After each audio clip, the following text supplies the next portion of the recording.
এখন শুনবেন আজকের গুরুত্বপূর্ণ খবরের শিরোনাম। ইউক্রেন যুদ্ধ বন্ধে আলোচনা টেবিলে যুক্তরাষ্ট্র রাশিয়া। লেবানন থেকে নির্ধারিত সময়ে সেনা প্রত্যাহার করছে না ইসরায়েল। যুক্তরাষ্ট্র রাশিয়া যখন আলোচনার টেবিলে, জেলেনস্কি তখন এরদোয়ানের কাছে। গাজা যুদ্ধবিরতি চুক্তির দ্বিতীয় ধাপের আলোচনা শুরু করবে ইসরায়েল। পাকিস্তানে সন্ত্রাসী হামলায় 4 সেনা নিহত। সুদানে 3 দিনে আধা সামরিক বাহিনীর হামলায় নিহত 200। যুক্তরাষ্ট্র রাশিয়ার মধ্যে বৈঠকে কেন মধ্যস্থতা করছেন সৌদি যুবরাজ বিন সালমান। ইউক্রেন যুদ্ধ বন্ধে আলোচনা টেবিলে যুক্তরাষ্ট্র রাশিয়া।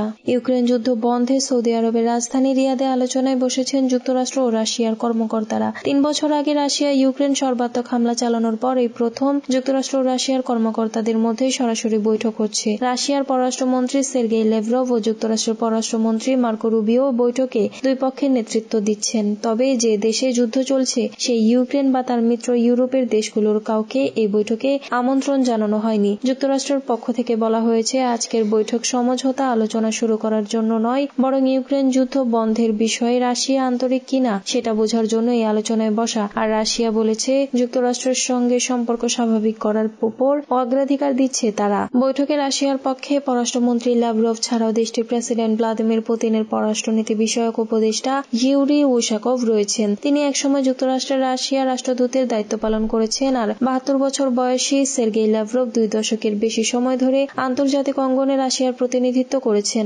অপরদিকে বৈঠকে যুক্তরাষ্ট্রের পক্ষে পররাষ্ট্রমন্ত্রী মার্কো রুবিও ছাড়াও জাতীয় নিরাপত্তা উপদেষ্টা মাইক ওয়ালটজ এবং যুক্তরাষ্ট্রের মধ্যপ্রাচ্য বিষয়ক দূত স্টিভ উইটকফ উপস্থিত রয়েছেন।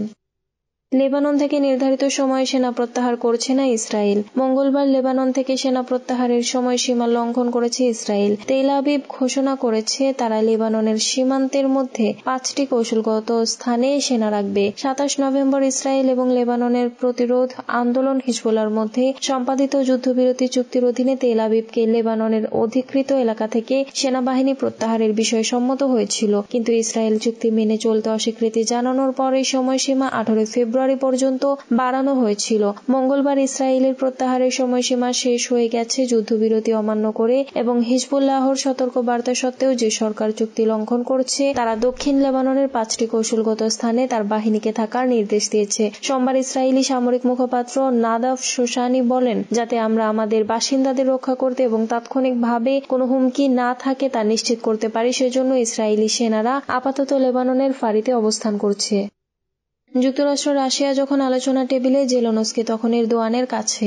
ইউক্রেন যুদ্ধ বন্ধে সৌদি আরবের রাজধানী রিয়াদে বৈঠক করেছে যুক্তরাষ্ট্র রাশিয়া, তাতে যুক্ত করা হয়নি কিয়েভকে। ঠিক একই সময় তুরস্ক সফরে গেছেন ইউক্রেনের প্রেসিডেন্ট ভলোদিমির জেলেনস্কি। সেখানে দেশটির প্রেসিডেন্ট রিসেপ তাইপ এরদোয়ানের সঙ্গে সাক্ষাৎ করেছেন তিনি। 2022 সালে ইউক্রেন যুদ্ধ শুরুর পর এই নিয়ে তৃতীয়বারের মতো তুরস্ক সফরে গেলেন জেলেনস্কি। এরদোয়ানের সঙ্গে সাক্ষাৎ শেষে স্থানীয় সময় আজ মঙ্গলবার বিকেল 4টায় যৌথ সংবাদ সম্মেলনে যোগ দেবেন তারা। এছাড়া ইউক্রেন দূতাবাসের উদ্বোধনী অনুষ্ঠানে স্ত্রী ওলেনা জেলেনস্কার সঙ্গে যোগ দেওয়ার কথা রয়েছে জেলেনস্কির। গতকাল সোমবার সংযুক্ত আরব আমিরাত থেকে তুরস্কে পৌঁছান জেলেনস্কি। বার্তা আদান প্রদানের অ্যাপ টেলিগ্রামে তিনি জানান, এরদোয়ানের সঙ্গে আলোচনায় বন্দি বিনিময় সহ অন্যান্য বিষয়ে কথা বলবেন তিনি। আর এরদোয়ানের সহযোগী ফারহেতিন আলতুন বলেছেন, দুই দেশের মধ্যে সহযোগিতা আরও জোরদারের লক্ষ্যে এই আলোচনা হবে। এরদোয়ানের সঙ্গে জেলেনস্কির বৈঠক অনুষ্ঠিত হয় রাজধানী আঙ্কারার প্রেসিডেন্টের প্রাসাদে। এর কয়েক ঘণ্টা আগে রিয়াদে ইউক্রেনের যুদ্ধ বন্ধে আলোচনায় বসেন ওয়াশিংটন ও মস্কোর প্রতিনিধিরা। এদিকে আজ ক্রেমলিন বলেছে, প্রয়োজন পড়লে জেলেনস্কির সঙ্গে আলোচনায় বসবেন রুশ প্রেসিডেন্ট ভ্লাদিমির পুতিন। তুরস্ক পশ্চিমা সামরিক জোট ন্যাটোর সদস্য। রাশিয়ার বিরুদ্ধে যুদ্ধে ইউক্রেনকে ড্রোন সরবরাহ করেছে আঙ্কারা।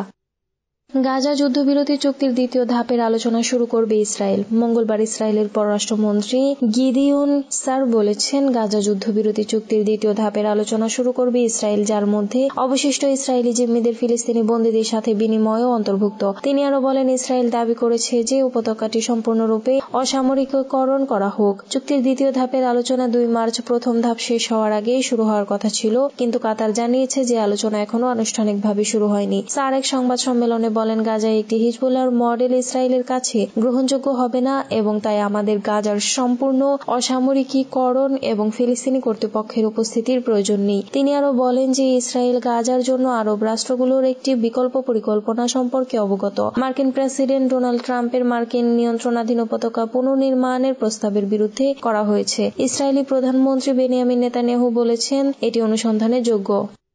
পাকিস্তানের সন্ত্রাসী হামলায় 4 সেনা নিহত। পাকিস্তানের সন্ত্রাসী হামলায় নিরাপত্তা বাহিনীর 4 সেনা নিহত হয়েছে। দেশটির কর্মকর্তারা মঙ্গলবার এ তথ্য জানিয়েছেন। সোমবার খাইবার পাখতুনখাওয়া প্রদেশের কুররাম জেলায় ত্রাণবাহী ট্রাকের একটি কনভয়ের ওপর হামলায় একজন চালক এবং নিরাপত্তা কর্মকর্তা নিহত হওয়ার পর কর্তৃপক্ষ অতিরিক্ত সেনা পাঠায়। এর কয়েক ঘণ্টা পরই এর অতর্কিত হামলা চালানো হয়। কুররামে রাতভর এই অতর্কিত হামলায় নিরাপত্তা বাহিনীর অনেক কর্মীও আহত হয়েছে। সাম্প্রতিক মাসগুলোতে ওই অঞ্চলে প্রতিদ্বন্দ্বী শিয়া ও সুন্নি উপজাতিদের মধ্যে সংঘর্ষে কমপক্ষে 130 জন নিহত হয়েছেন। কর্তৃপক্ষ জানিয়েছে কুররামের প্রধান শহর পারাচিনারে যাওয়ার পথে বেশ কয়েকটি ট্রাক লুটপাট ও পুড়িয়ে দেওয়া হয়েছে। পারাচিনারের একটি হাসপাতালে চিকিৎসক কাইসার আব্বাস বলছেন, তারা সোমবার রাতে কুররাম থেকে 4 নিরাপত্তা বাহিনীর মৃতদেহ পেয়েছেন।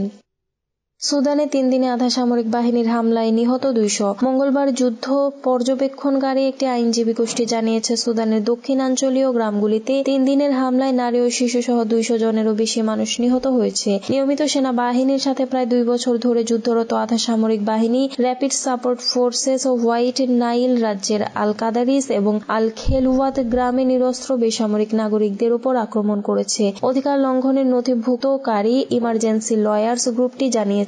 এতে আরো বলা হয়েছে, শনিবার থেকে আক্রমণের সময় আরএসএফ মৃত্যুদণ্ড কার্যকর, অপহরণ, জোরপূর্বক গুম এবং সম্পত্তি লুট করেছে, যার ফলে স্থানীয় শত শত মানুষ আহত বা নিখোঁজ হয়েছেন। আইনজীবীদের গোষ্ঠীর মতে, নীলনদ পার হয়ে পালানোর চেষ্টা করার সময় কিছু বাসিন্দাকে গুলি করা হয়েছিল। এর ফলে কিছু বাসিন্দা ডুবে মারা গেছেন। আইনজীবীরা গ্রামবাসীদের উপর আক্রমণকে গণহত্যা বলে অভিহিত করেছেন।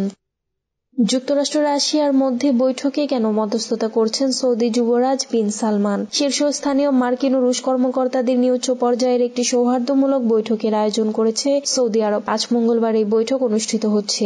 আন্তর্জাতিক বিভিন্ন সংঘাত সফলভাবে মধ্যস্থতা করতে সক্ষম একটি বৈশ্বিক শক্তি হয়ে উঠতে চায় সৌদি আরব। যুক্তরাষ্ট্র রাশিয়া বৈঠকের আয়োজনের মধ্য দিয়ে দেশটির সেই আকাঙ্ক্ষা স্পষ্ট হয়ে উঠেছে। বৈঠকটি আয়োজনের আরও একটি সম্ভাব্য উদ্দেশ্য হল যুদ্ধ পরবর্তী গাজার ভবিষ্যৎ নিয়ে আলাপ আলোচনার জন্য অতিরিক্ত ক্ষমতা ও প্রভাব অর্জন করা। একজন সৌদি কর্মকর্তা সিএনএন-কে জানিয়েছেন, আজ যুক্তরাষ্ট্র ও রাশিয়ার মধ্যে অনুষ্ঠিত বৈঠক শুধু সাদামাটা কোনো আয়োজন নয়, বরং দুই পক্ষের মধ্যে মধ্যস্থতায় সৌদি আরব গুরুত্বপূর্ণ ভূমিকা পালন করবে বলে আশা প্রকাশ করা হচ্ছে। বৈঠকে সৌদি প্রতিনিধি দলের নেতৃত্ব দেবেন দেশটির জাতীয় নিরাপত্তা উপদেষ্টা। সৌদি আরবে এই বৈঠকের আয়োজনকে যুবরাজ মোহাম্মদ বিন সালমানের বিজয় হিসেবে বিবেচনা করা হচ্ছে। তিনি সৌদি আরবকে জ্বালানি তেল সমৃদ্ধ দেশ এবং রক্ষণশীল ইসলামী ভাবধারা থেকে বের করে বিশ্ব রাজনীতিতে পরোক্ষ প্রভাব বিস্তারকারী দেশে পরিণত করার চেষ্টা করছেন।